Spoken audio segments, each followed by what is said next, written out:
One ball, no shoes required, no electricity, no internet. And yet, over 3.5 billion people on this planet call this their favorite sport. That's almost half of humanity, all obsessed with the same game. So what is it about football that made the entire world agree on one thing? Because trust me, the world rarely agrees on anything. By the end of this video, you'll understand exactly why football beat every other sport on earth and why it's not even close. Let's start with the obvious one. Football is stupidly simple. You need a ball. That's it. You don't need a hoop, a net, pads, a bat, or a $200 stick. Kids in Brazil have learned to play barefoot on dirt streets, using a ball made from socks stuffed with plastic bags. That's a real thing. And some of the greatest players in history grew up exactly like that. Compare that to American football. You need helmets, shoulder pads, 11 players on each side, and a referee who understands a rule book longer than some countries' constitutions. Football skips all of that. 2 teams, 1 ball, kick it into the net. Done. Now here's where it gets interesting. Simple doesn't mean boring. It means accessible. A street in Lagos, a beach in Rio, a parking lot in London, an alley in Karachi. Football doesn't care where you are. It just needs space and a ball. And somehow, it shows up everywhere. Here's your first real surprise. The reason football is everywhere isn't an accident. It's history. In the 1800s, the British basically exported football the same way they exported tea and questionable accents. Sailors, traders, and soldiers carried the game to ports and colonies across the globe. Argentina got it from British railway workers. Brazil got it from a guy who studied in England and brought a ball home in his suitcase.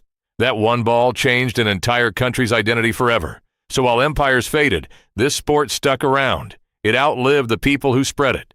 Now let's talk about why people stay hooked, because simplicity gets you in the door, but something else keeps you watching. Football is low scoring. A typical match might end 1-0, or even 0-0.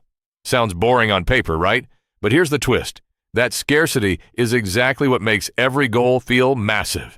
Compare it to basketball, where a team can score over 100 points in one game. One basket barely registers. But in football, 90 minutes can build toward a single moment. That's not an accident either. Psychologists actually have a term for this. It's called variable reward, the same mechanic that makes slot machines addictive. Football just happens to do it with real emotion attached.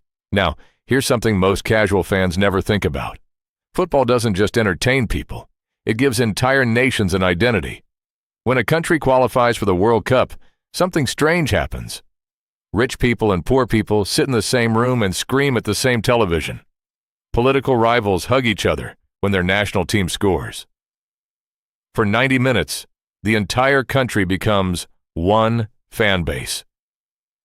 In 1969, tensions between El Salvador and Honduras escalated so badly around a World Cup qualifier that the conflict actually got nicknamed the Football War. That's how seriously some nations take this game. It's not just sport to them. It's pride, history, and identity wrapped into 90 minutes. And speaking of the World Cup, let's talk numbers, because they're almost unbelievable. The 2022 World Cup final alone drew an estimated global audience well over 1 billion people. One single match. Now stack that against something like the Super Bowl, which is massive in the United States, but barely registers outside it. Football's biggest stage isn't a national event. It's a planetary one. Here's another detail that surprises people. The World Cup only happens once every 4 years. That waiting period actually makes it bigger. Scarcity creates hype. It's the same reason limited edition sneakers sell out in minutes. You wait 4 years for this tournament, so when it finally arrives, the whole planet treats it like a holiday. So let's bring this together. Football spread because it was simple and required almost nothing to play. It spread further because of history, carried by sailors and empires centuries ago. It keeps people hooked because of how rare goals are, turning every match into a slow-building emotional roller coaster. And it became more than a sport, because entire nations attach their identity to it. Here's the one thought I want you to leave with. Every other major sport needed money, equipment, or infrastructure to grow. Football just needed a ball and a patch of ground. And humanity did the rest. That's why 1 in 2 people on Earth Call this their sport. If this helped you understand football a little better, subscribe, because this channel is just getting started, and there's a lot more where this came from.